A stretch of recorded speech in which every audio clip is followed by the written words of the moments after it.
বেলডাঙ্গায় কীভাবে মারপিট হচ্ছিল এবং হিন্দু মুসলিমের কীভাবে মানে কোনাকুনি হয়েছিল সব দেখো এই ভিডিওর মাধ্যমে। আর চ্যানেলে যদি নতুন হয়ে থাকে অবশ্যই চ্যানেলটাকে লাইক অ্যান্ড সাবস্ক্রাইব করে পাশে থাকা বেল আইকনটা প্রেস করে দেবে।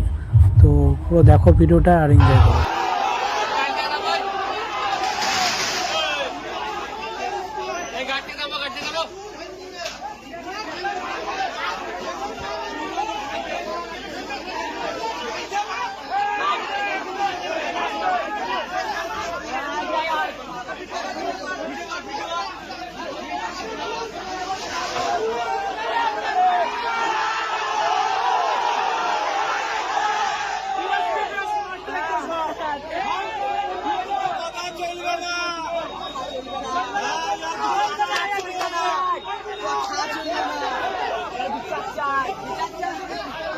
Hey,